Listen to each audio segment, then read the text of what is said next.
오늘은 하나님이 기억하시는 말이라는 제목으로 하나님 말씀을 전하겠습니다. 여러분, 성경에는 여성의 이름으로 제목이 지어져 있는 책이 3권 있습니다. 혹시 아시나요? 첫 번째는 에스더가 있고, 두 번째는 룻기가 있고, 세 번째는 뭐예요? 바로 민수기가 있죠. 민수기. 안 웃으시네요. 민수기는 원래 여성 이름은 아닌데 이렇게 많이 설교를 하시더라고요. 한 분도 목사님들께서 이걸 안 하시길래 민수기가 끝나가는 오늘 제가 썼습니다. 제가 사역하는 교회들은 꼭 민수기 권사님이 계셨어요. 김민수, 최민수. 그래서 이 민수기를 말하는 것이 조금 어색했는데 우리 교회에는 다행히 안 계세요. 우리 종수기도 있고 명수기도 있는데 민수기는 안 계시죠. 민수기를 성경 읽기표에 따라 이렇게 쭉 읽어오다 보니까 창세기, 출애굽기, 레위기, 민수기까지 왔어요. 민수기를 읽을 때 이게 무슨 책인가? 민수기가 무슨 뜻인가? 많이 궁금해하신 분들도 계셨죠. 물론 알고 계신 분도 많으시겠지만 민이라는 것은 우리 백성 민, 그리고 수는 숫자잖아요. 백성이 숫자를 세는 바로 민수기 1장과 26장에 나오는 계수에 대한 부분을 이름을 정한 거예요. 사실은 이 민수기는 원래는 이 민수기가 아니었습니다. 원래 히브리어 원래 책 제목은 메미드 바르라고 하는 광야에서라는 제목이었어요. 오늘 담임 목사님께서 설교 시간에 신의 학단 우리 찬양 소개해 주셨잖아요. 그 광야에서 부른 찬양, 광야에서 하나님을 만난 백성들의 이야기가 바로 이 민수기인데, 영어 성경에서 넘버스라는 영어 성경을 보고 한국에서는 이게 민수기라고 번역이 된 것이죠. 40년 동안, 약 38년 동안 광야를 지나서 가나안 땅으로 가는 이 백성들의 이야기가 담긴 책입니다. 그래서 이 민수기의 핵심 주제는 광야에서의 훈련과 순종이죠. 불순종한 1세대가 실패하고 이제 순종으로 준비한 2세대가 드디어 가나안 땅에 들어가는 그런 놀라운 이야기의 전반부입니다. 출애굽하며 구원은 받았지만 가나안에 들어갈 준비가 되지 않은 백성들, 하나님께서는 믿음 없이 원망하다가 광야에서 그 쓰러진 1세대가 아니라 그들 가운데 끝까지 믿음을 지킨 여호수아와 갈렙, 그리고 새롭게 일어난 광야의 2세대를 통해 가나안 여정을 새롭게 시작하시는 것입니다. 아무것도 없는 광야에서 태어난 그 세대가 정말 하나님에 대해서 무엇을 배우고 익혔을까? 그들은 홍해 바다를 건넌 적도 없습니다. 그들은 저 애굽 땅에서 그 수많은 신들을 무너뜨린 하나님의 영광을 본 적도 없습니다. 그러나 그 부모 세대가, 그 어머니 아버지가 하나님에 대해서 이야기했던 그 말씀을 듣고 하나님 이런 분이시구나, 하나님 우리 민족을 사랑하신 분이구나, 하나님께서 우리 민족을 승리케 하셨구나, 그 말을 듣고 자란 세대가 바로 믿음의 2세대이죠. 부모의 신앙을 통해 각 가정에 세워주신 하나님의 놀라운 믿음의 열매들, 그리고 그 안에서 자라난 다음 세대가 굳건히 믿음을 지켜나가는 우리 양평동교회 모든 가정들이 되기를 주님의 이름으로 축복합니다. 오늘 말씀을 통해 주시는 교훈 첫 번째는 하나님 앞에서의 말 한마디가 인생을 바꾼다는 것입니다. 같이 한번 읽어볼게요. 시작. 하나님 앞에서의 말 한마디가 인생을 바꿉니다. 아멘. 오늘 말씀 2절에 보면 사람이 여호와께 서원하였다가 결심하고 서약하였으면 깨뜨리지 말고 그가 입으로 말한 대로 다 이행할 것이다 라고 말하고 있습니다. 서원하였으면 깨뜨리지 말라는 것이죠. 성경에서 말하는 이 말은 단순한 표현이 아니라 삶의 방향을 결정하는 사건입니다. 사무엘의 어머니 한나는 아이가 없다는 이유로 당시 조롱받으며 살아왔습니다. 그래서 그의 남편의 사랑도 그다지 큰 위로가 되지 않았습니다. 당시 사회에서 자녀가 없다는 것은 그 여인의 존재가 실패했다고 보는 아주 그런 여건 가운데 있었기 때문에 자녀가 없는 것은 한나에게는 굉장히 큰 아픔이었죠. 사무엘상 1장 27, 28절에 보면 그가 아이를 위해 이렇게 기도합니다. 이 아이를 위하여 내가 기도하였더니 여호와께서 내게 구하여 기도한 바를 허락하신지라. 그러므로 나도 그를 여호와께 드리되 그의 평생을 여호와께 드리나이다. 자신의 아이를 주신 하나님께 자신의 아이 사무엘을 하나님께 바치는 서원 기도를 드리게 되죠. 성전에서 그녀는 긴 기도를 하지 않았습니다. 하나님, 제게 아들을 주시기만 하면 하나님께 평생 드리겠습니다. 그리고 그 기도 이후에 그녀는 더 이상 초조해하지 않았습니다. 아직 아이도 없는데 얼굴에 다시는 근심이 없었다고 성경은 이야기하고 있습니다. 이것이 바로 믿음입니다. 결과가 바뀌어서 평안해진 것이 아니라 기도하며 하나님께 모든 것을 맡겼기에 그의 마음이 평안히 찾아온 것입니다. 그리고 그 이후에 드디어 사무엘이 태어나죠. 한 여인의 서원이 한 시대의 민족을 구원한 영적 지도자를 낳게 된 것입니다. 하나님은 우리의 진심을 다한 소원을 반드시 기억하시는 분임을 날마다 믿음으로 고백하는 여러분 되시기를 바랍니다. 그리고 순종하며 그 말씀으로 살아갈 때 하나님 우리에게 주시는 참 평안으로, 참 평강으로 여러분의 가정을, 또 여러분의 자손을 지키시고 인도하여 주실 것을 믿습니다. 반대로 성경에 나오는 사람 중에 성급한 말로 화를 부른 사람이 있어요. 선지자 입다라는 사람이 있었는데요, 전쟁에 나가기 전에 하나님께 그렇게 서원합니다. 하나님, 전쟁에 승리하게만 해주시면 제가 집으로 돌아와서 처음으로 만나는 것을 제물로 드리겠습니다. 뭐가 나올 줄 알고 그렇게 기도했을까요? 그런 서원 이후에 이 입다는 전쟁을 나가게 되죠. 그리고 승리하게 됩니다. 그는 하나님을 향한 열심은 있었지만 하나님의 마음을 잘 알지는 못했던 것 같습니다. 승리한 후에 집으로 돌아온 그는 자신의 목숨보다 귀한 외동딸을 맞닥뜨리게 됩니다. 우리 사사기 11장 35절 말씀을 같이 한번 읽어보겠습니다. 시작. 내가 여호와께 입을 열어 서원하였더니 능히 돌이키지 못하리로다. 아멘. 그래서 입다는 울부짖으며 자신이 말한 것을 되돌릴 수 없다는 사실에 너무나 슬퍼했죠. 그러나 결국 자신의 딸을 제물로 바치게 됩니다. 사실 하나님은 그 서원을 요구하신 적은 없었습니다. 그는 하나님께 약속한 것이 아니라 자신의 불안을 달래기 위해 말하고 서원했던 것이죠. 믿음의 말은 하나님을 향한 신뢰에서 나오고 불신의 말은 결과를 붙잡기 위해 나온다는 사실을 기억하며 하나님 앞에서 했던 우리의 말들이 우리의 인생을 바꿀 수 있다는 그 믿음으로 날마다 고백하며 순종하며 살아가는 여러분 되시기를 바랍니다. 그래서 이 말씀, 하나님 앞에서 하는 이 말 한마디가 얼마나 소중한지를 꼭 기억하고 자녀들에게 축복되는 말, 정말 자녀를 살리는 말을 해주시기를 부탁을 드립니다. 자녀를 키울 때 다시 되돌리고 싶은 순간으로 돌아가라면 어떤 순간이냐면 자녀를 정죄했던 말들이죠. 넌 그래서 안 돼. 너 맨날 그러잖아. 네가 뭘 안다고 그래. 저도 어릴 때 부모님 세대한테 들었던 말이었던 것 같아요. 그리고 지금 우리도 혹 실수로 자녀들에게 그렇게 말할 때가 있습니다. 너무나 힘들 때.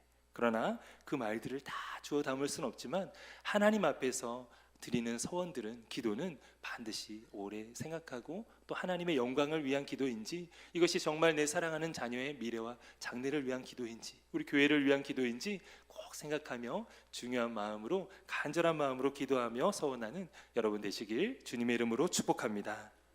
오늘 말씀을 통해 주시는 교훈 두 번째는 한 사람의 믿음이 한 가정을 바꾼다는 것입니다. 같이 한번 읽어볼게요. 시작.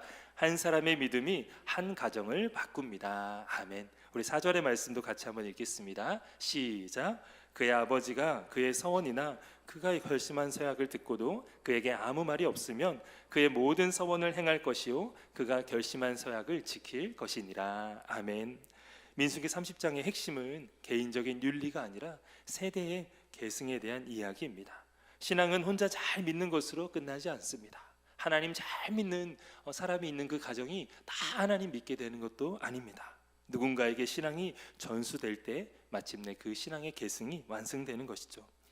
사도 바울은 디모데 후서에서 이렇게 말하고 있습니다. 네 속에 거짓이 없는 믿음이 있음을 생각함이라. 이 믿음은 먼저 내 외조모 로이스와 내 어머니 유니게 속에 있더니. 디모데에게 너에게는 정말 믿음의 조상이 있다라고 말하는 바울의 고백이죠. 자신의 제자 디모데를 향해 내 제자이지만 성경은 그의 믿음을, 출발점을 바울에게 두지 않았다는 것입니다. 그의 외할머니 로이스와 어머니 유니게로부터 그의 신앙이 시작된 것입니다. 디모데가 어릴 때부터 성경을 알게 한 사람들이 바로 그의 할머니와 그의 어머니였죠. 당시 그 여인들의 남편은 믿지 않았고 환경도 매우 열악했습니다. 그러나 두 여인은 자녀를 향한 신앙 교육을 끝까지 포기하지 않았습니다. 그 결과 디모데는 당대의 교회를 이끌어가는 신앙의 지도자가 된 것입니다.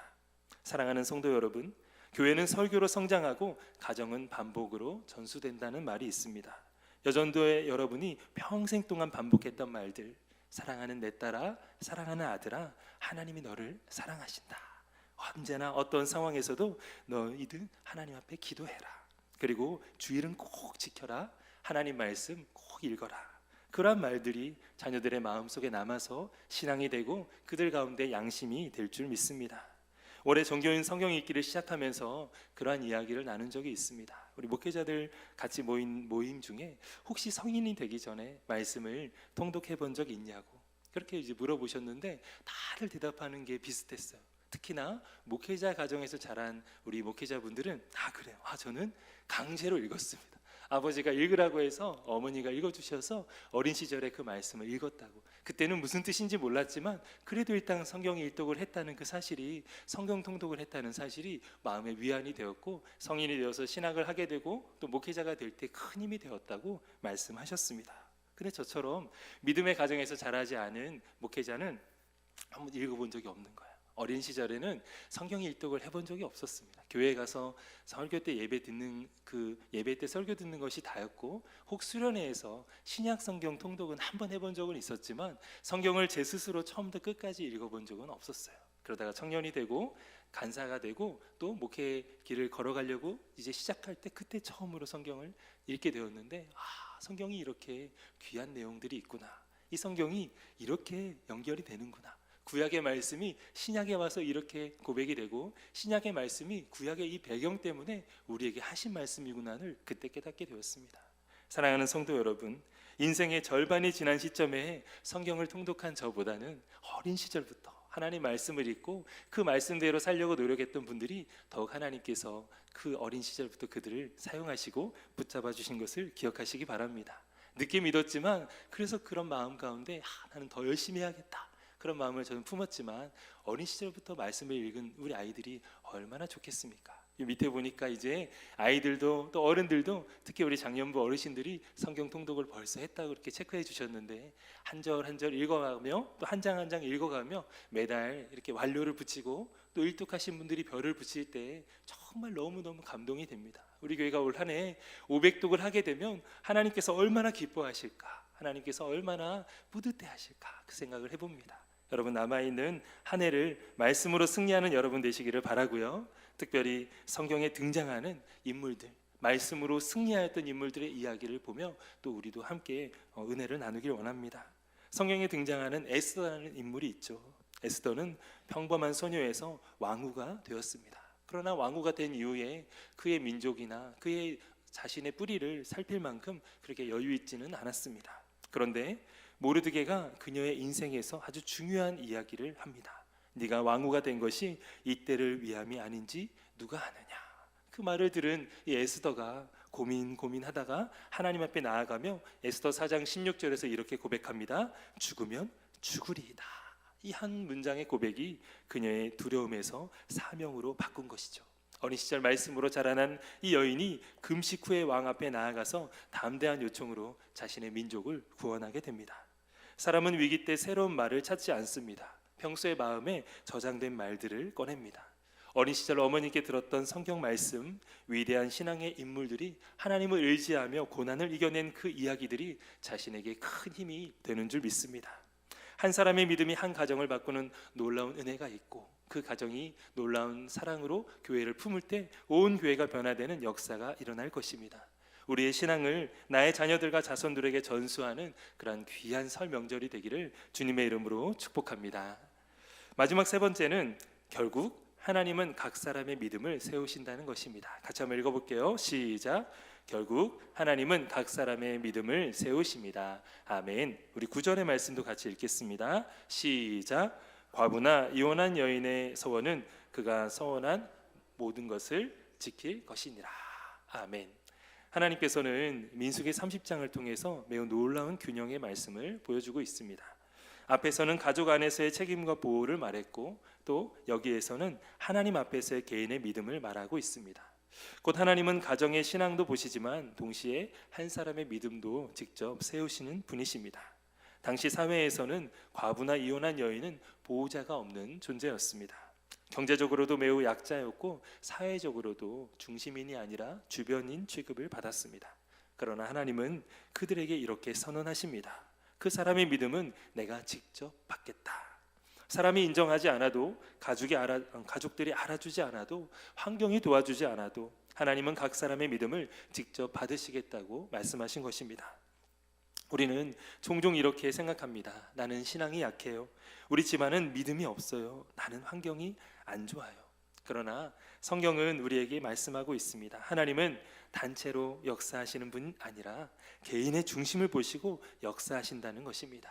광야 1세대는 다 무너졌지만 이제 여호수아와 갈렙 두 사람의 믿음은 세워지게 됩니다. 그리고 12 정탐꾼 중에 그 10명이 불신앙을 만했지만 하나님은 다수의 의견을 보지 않으셨습니다.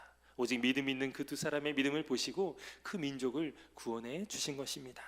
우리 권사님들이, 우리 귀한 7회 여전도회 분들이 신앙을 시작하실 때는 아마 우리 온 가족이 믿는 시대는 아니셨을 것입니다.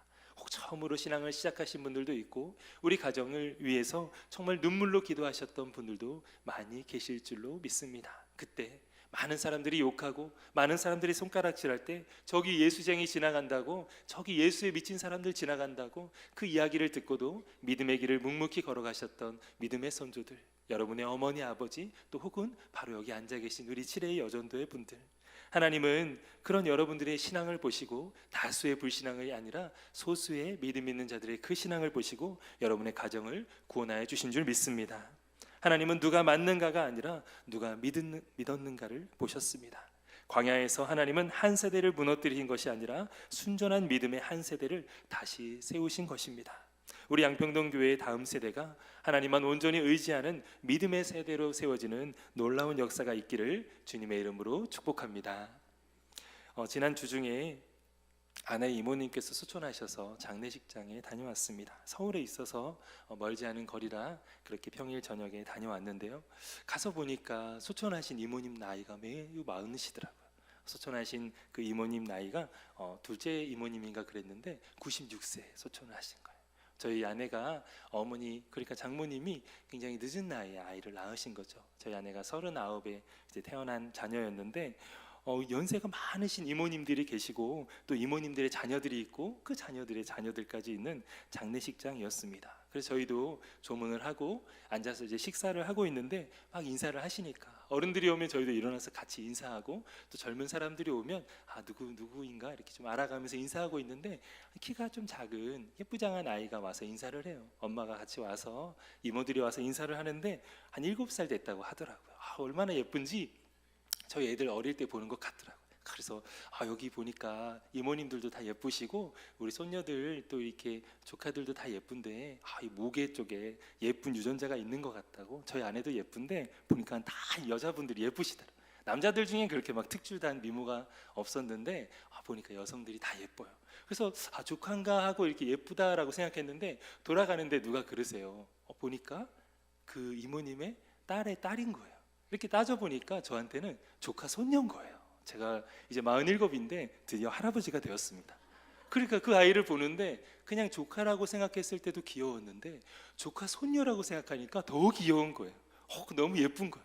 마치 우리 어머님들이 자녀 낳았을 때는 잘 모르잖아요. 내가 아이를 키울 때는 예쁘긴 예뻤지만 얼마나 힘듭니까? 아이를 키우는 일이 쉬운 일이 아니니까. 또 특별히 한 명 키운 것도 아니고 2명, 3명, 4명, 5명 키우실 때니까 한 명 한 명 아이들을 그렇게 예쁘게 그렇게 생각하며 키우긴 그 여유가 없었죠.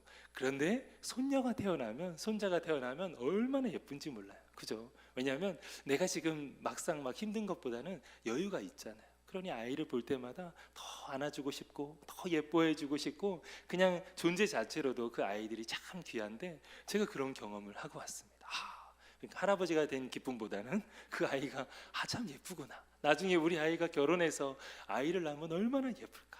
그리고 또 한편 생각이 드는 것은 저희가 밥 먹는 동안 옆에 다른 교회에서 와서 이렇게 예배를 드리시고 식사를 하시는데 그렇게 얘기하세요. 이모님들이 다 자녀들이 다니는 교회가 달라서 오전에 어느 교회에서 예배 드렸고 또 이칸 때는 어느 교회에서 예배 드렸고 방금 유로 예배 드렸다고 하루에 3번씩 이렇게 예배 드리는 그 풍경을 보게 됐어요. 저희 친가에서는 저희 부모님 친척분들 중에는 아무도 믿는 사람이 없으니까 장례식장 가면 아이고 지금도 그렇죠. 제가 가면 목사니까 그러니까 어떻게 보면 저는 절을 하지 않으니까 저만 절을 안 해요. 다 절을 하시고 저만 절을 안 하니까 그분들이 절을 할까 말까 고민도 하시고 제가 이렇게 묵도하고 묵상기도하고 또 이렇게 손잡아드리고 위로의 말씀 해드리면 조금은 어색해하시는 친척들 그런 풍경들을 보다가 하루에 3번 예배드리는 장례식 풍경을 보니까 소망이 생기더라고요. 그래, 이제 내 자녀들도 우리 가정도 이렇게 믿음의 가정이 되면, 믿음의 조상이 내가 되면 우리의 자녀들 대대손손 이렇게 예배하는 가정이 되겠구나. 장례식장에서 은혜를 나누고 사랑을 나누고 축복의 그 순간들을 나누는 그러한 가정들이 되겠구나 생각이 들었습니다. 그리고 어떻게 이모님이 가셨는지 여쭤보는데 96세 어르신이 아프지도 않으셨대요. 물론 조금은 몸이 안 좋은 부분이 있어서 늦게 발견을 했지만 바로 당일날까지도 오전에 미용실에 가셔서 머리를 예쁘게 하시고 그날 밤에 자녀들에게 다 인사하시고 그날 밤 하나님 부르심을 받으셨다는 것. 입관을 들어갔다 오신 자녀분이 그러세요. 엄마의 얼굴을 만져보는데 말랑말랑해가지고 살아계신 것 같다, 주무시는 것 같다. 그래서 우리 믿는 사람들은 돌아가실 때 정말 큰 기쁨으로 평안함 가운데 가기 때문에 더 자는 모습처럼 천사의 모습처럼 그렇게 보인다고, 아마 우리 이모님들 돌아가시면 다 그런 모습일 거라고 그런 생각을 하며 위로해드리고 돌아왔습니다. 사랑하는 성도 여러분, 우리의 인생을 살아가면서 우리는 많은 것을 남기려 했습니다. 재산을 남기고 업적도 남기고 기억도 남기려고 합니다. 그러나 시간이 지나면 대부분 모든 것들이 희미해집니다. 그러나 한 가지는 사라지지 않습니다. 바로 하나님 앞에서 했던 믿음의 말들, 어머니가 자녀에게 들려주었던 축복의 기도들, 식탁에서 늘 들려주던 기도의 말, 그런 하나님을 향한 기도들이 그 모든 가정들을 붙잡고 하나님의 은혜 가운데 살아가게 되는 것입니다. 힘들 때 붙잡았던 말씀 한 구절 한 구절이, 그 말들이 세대를 건너가 내 자녀들에게, 자녀의 자녀들에게 살아나는 신앙이 될 것입니다. 광야 2세대는 기적을 직접 본 세대가 아니었습니다. 홍해를 직접 건너지도 않았고 애굽의 열재앙을 경험하지도 않았습니다. 그들이 하나님을 믿게 된 이유는 단 하나였습니다. 부모님이 들려준 하나님에 대한 이야기 때문이었습니다. 사랑하는 7회 여전도의 여러분, 그리고 성도님 여러분들, 여러분의 기도는 아직 끝나지 않았습니다. 여러분의 말 한마디가 가문을 세우게 되는 놀라운 축복의 말이 될 줄 믿습니다. 언젠가 우리의 자녀들이 흔들릴 때 어릴 적 들었던 그 말 한마디가 떠올라서 어머니가 해주셨던 그 말, 아버지가 해주셨던 그 말들이 우리에게 큰 힘이 될 줄 믿습니다. 하나님이 너를 사랑하신다. 기도하면 길이 열린다. 교회를 사랑해라. 목사님을 사랑해라. 예배는 꼭 놓치지 말아라. 그러한 말들이 여러분의 인생의 방향을, 또 여러분의 자녀들의 인생의 방향을 다시 돌려놓을 것입니다. 어린 시절 열심히 교회 나오다가 잠시 방황하는 자녀들이 있으십니까? 이번 설 명절에 그 자녀들을 축복하는 말씀들 해주시면 좋겠습니다. 난 너가 너무 자랑스럽다, 너무 대견하다. 그런데 다시 엄마랑 같이 교회 나오면 안 되겠니? 너를 기다리고 계신 하나님 앞에 같이 예배하는 가정이 되면 엄마 소원이 없겠다. 우리 마지막 이 설 명절에 자녀들에게 전하는 여러분의 축복의 말이 다시 주님께로 돌아오는 신앙을 권면하는 말씀이 되기를 주님의 이름으로 축복합니다. 하나님은 우리가 얼마나 많은 일을 했는지를 묻지 않으십니다. 하나님은 우리가 어떤 믿음의 말들을 남겼는지를 기억하시는 분이십니다. 이제 설 명절을 앞두고 가족을 만나고 친족들을 만나실 때 건강 이야기만 하지 마시고, 또 세상 이야기만 하지 마시고 믿음의 말들을 반드시 남기시는 저와 여러분 되기를 간절히 소망합니다. 그 한마디를 하나님이 기억하시고 다음 세대를 통해 열매 맺게 하실 줄 믿습니다. 하나님이 기억하시는 말, 그 말을 우리의 자손들에게 전해주는 주님의 귀한 축복의 통로가 다 되시길 주님의 이름으로 축복합니다. 함께 기도하시겠습니다. 사랑의 하나님 아버지, 오늘 말씀을 통해 우리의 말과 서원을 돌아보게 하시니 감사를 드립니다. 가볍게 했던 말을 버리게 하시고 믿음으로 하는 고백만 남기게 하여 주시옵소서. 우리의 모든 가정 위에 은혜를 더하여 주셔서 부모의 믿음이 자녀에게, 자녀의 믿음이 다음 세대에게 이어지는 복된 믿음의 가문이 다 되게 하여 주시옵소서. 오늘 헌신 예배로 나아가는 7회 여전도를 위해 기도합니다. 이들의 젊은 날의 헌신을 기억하시며 눈물로 드린 기도와 말없이 가정을 세우고 교회를 지켜온 세월을 하나님 하나도 잊지 말아 주시옵소서. 이제 남은 날들이 소모되는 시간이 아니라 빛나는 시간이 되게 하옵시며 이들의 가정 위에 평안을 더하여 주시고 자녀들과 손주의 세대 위에 믿음의 복을 이어가게 하여 주시옵소서. 우리 안에 병약한 지체가 있다면 주님의 손으로 만져주시고 외로운 마음 가운데 있는 지체들이 있다면 성령의 위로로 채워 주시옵소서. 설 명절 기간 만나는 모든 가족들에게 축복의 말을 전하게 하시고 복음을 전하는 입술이 되게 하여 주시옵소서. 우리를 위해 세우신 담임 목사님들 영육간에 강건케 하시며 모든 목회자들과 직분자들에게도 동일한 은혜를 더하여 주시옵소서. 감사드리며 거룩하신 예수님의 이름으로 기도합니다. 아멘.